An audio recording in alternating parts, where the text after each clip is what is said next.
Hi guys, be the bull welcomes you again. Yes, वाकई में कुछ सीखने लायक है। ये कंपनी के डेटा से हम सब कुछ इंपॉर्टेंट की पैरामीटर्स देखने वाले हैं। उससे पहले अगर मेरे चैनल पे नए हैं तो सब्सक्राइब कर दीजिए और बेल का बटन हिट कर दीजिए। तो कंपनी की शेयर की जो करंट प्राइस है वो 52 रुपीज़ के आसपास है।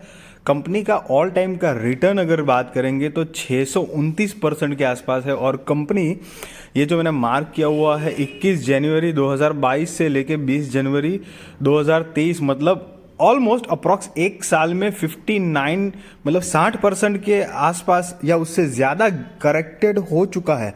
और यहाँ पर अभी ये बात नहीं है कि शेयर की प्राइस 60% करेक्ट हो चुकी है या इतना गिर चुका है या क्रैश हो चुका है, इसलिए मतलब हमको इन्वेस्ट नहीं करना है या जो भी एक माइंड सेट या ओपिनियन बना लेना।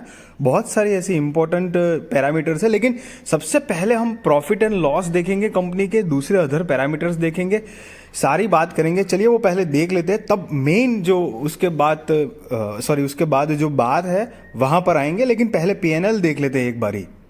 अगर हम कंपनी की पीएनएल की बात करेंगे तो मार्च 2016 से लेके अभी तक ट्रेलिंग 12 मंथ्स की बात करेंगे तो मार्च 16 में तो कंपनी का टोटल सेल ही 2 करोड़ का था ईयर ऑन ईयर बेसिस पे, जो कि ट्रेलिंग 12 मंथ्स का हो चुका है 190 करोड़। और लगातार ईयर ऑन ईयर बेसिस पे कंपनी ने अपना सेल्स बढ़ाया ही है।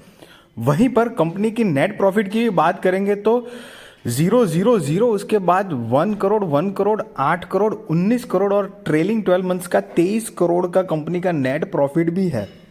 तो यहां से एक बात डेफिनेटली हमें पता चलता है कि कंपनी अपने बिजनेस के ऊपर काफी फोकस्ड है और उन्होंने बहुत आउटस्टैंडिंग ग्रोथ दिखाया है, क्योंकि कंपनी बहुत छोटी है। रिजल्ट्स की भी बात करेंगे तो 5 साल पहले सिर्फ 24 लाख था, जो अभी बढ़कर हो चुका है 20 करोड़ रुपए। और टोटल असेट भी 5 साल पहले 7.5 करोड़ था, जो अभी बढ़कर हो चुकी है 50 करोड़ की टोटल असेट हो चुकी है। और वहां पर लॉन्ग टर्म और शॉर्ट टर्म बोरिंग की भी बात करेंगे तो लॉन्ग टर्म बोरिंग 5 साल पहले करीब 80 लाख के आसपास थी, जो अभी ट्रेलिंग 12 मंथ्स की 3 करोड़ 28 लाख है। और शॉर्ट टर्म बोरिंग की बात करें तो 1.25 करोड़ के आसपास थी, जो कि मतलब 2 लाख के आजू बाजू है।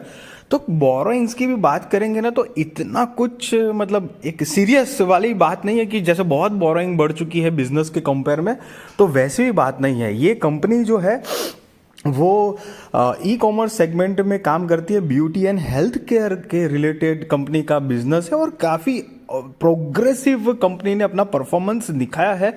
सारे पैरामीटर्स जो है वो बहुत बढ़िया है। बट द पॉइंट इज कि अब यहां पर प्रमोटर्स और पब्लिक की होल्डिंग पे आएंगे हम, तो जून 2020 में आप देखोगे तो 62.99% प्रमोटर्स की होल्डिंग थी और दिसंबर 2022 की हो चुकी है 36.03%।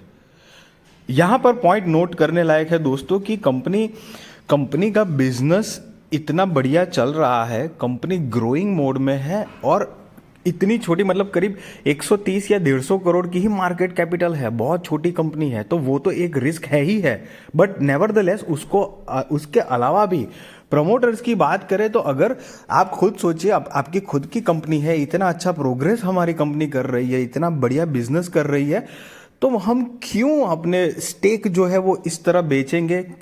चलो मान लेते हैं कि कंपनी ने फंड रेज के लिए कुछ अपने स्टेक बेचे होंगे, लेकिन दिसंबर 2021 पे आएंगे तो लगातार 62.99% कंपनी का जो शेयर होल्डिंग पैटर्न है प्रमोटर्स की वो सस्टेन है। लेकिन उसके बाद मार्च 2022, जून 2022, सितंबर 2022 और दिसंबर 2022 में लगातार मतलब 62.99 से 58, उसके बाद 52.9 से और सीधा 36%।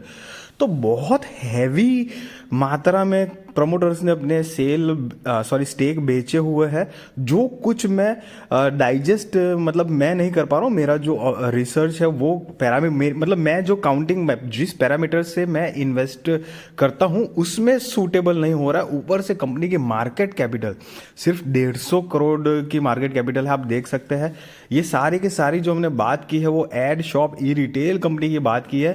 पहली एक वार्निंग मैं देना चाहूँगा आपको कि 52 रुपीज़ का प्राइस है, इसलिए भाई धाड़ से कूद मत जाना कि अरे चलो सस्ता है, प्रॉफिट तो जनरेट कर ही रही है ना कंपनी, सब कुछ बढ़िया है, चलो ले लेते हैं। Please do not do like this. ऐसा नहीं है, कंपनी प्रॉफिट जनरेट कर रही है, बहुत सारे अच्छे अच्छे डेटाज हमने देखे हुए हैं। डेफिनेटली कंपनी ने अपने सेल्स नेट प्रॉफिट में भी आउटस्टैंडिंग परफॉर्मेंस करके दिखाया है। रिजर्व भी बढ़ रहे हैं, असेट भी बढ़ रही है, बोरोइंग्स भी कंट्रोल में है, और शॉर्ट टर्म बोरोइंग तो इनफैक्ट कम हो चुकी है, और लॉन्ग टर्म बोरोइंग भी मतलब जिस तरह से बढ़नी चाहिए वैसा कुछ है नहीं, मतलब एक कंट्रोल मैनर में ही है। तो बहुत सारे ऐसे अच्छे डेटाज भी है, बट द डाउट इज कि इतना सब कुछ अच्छा होने के बाद कंपनी के प्रमोटर्स ने जिस रफ्तार से अपना स्टेक कम किया है, so that is not digestible for me. मतलब मैं जिस तरह से सारे जो भी पैरामीटर्स देख के इन्वेस्ट करता हूं उसमें मुझे सूटेबल नहीं लग रहा है। और एक रिक्वेस्ट करना चाहूंगा अगेन कि सस्ता भाव देख के इन्वेस्ट करने के लिए मत कूदो पड़ना। सी गाइज, मैं कोई आपको बाय और सेल रिकमेंडेशन नहीं दे रहा हूं, बट वो आपके रिस्क रिसर्च और फाइनेंशियल एडवाइजर को पूछकर कर लेना। बट द थिंग इज कि इस तरह के डेटाज भी होते हैं जो बहुत कुछ अच्छा होने के बावजूद भी हम कॉन्फिडेंस नहीं ले पाते हैं, क्योंकि कुछ ऐसी चीज हो जाती है ना, एक तो 150 करोड़ की मार्केट कैपिटल है, और ऊपर से प्रमोटर्स ने अपना स्टेक धाड़ धाड़ धाड़, मतलब 63 के आसपास था, जो सीधा 30s में खेलने लगा है प्रमोटर का स्टेक खुद का। मतलब अगर मैं प्रमोटर होता, मेरी कंपनी इतनी प्रॉफिटेबल होती, तो मैं तो डेफिनेटली रुक ही जाता। फंड रेज करना भी है तो भी मैं इस रफ्तार से तो शायद नहीं बेचता। तो आगे देखते हैं ये कंपनी क्या परफॉर्मेंस देती है, उसके हिसाब से मैं आगे की चाल बनाऊंगा। लेकिन अभी के लिए थोड़ा सा मैं दूर रहूंगा ये स्टॉक और ये कंपनी से।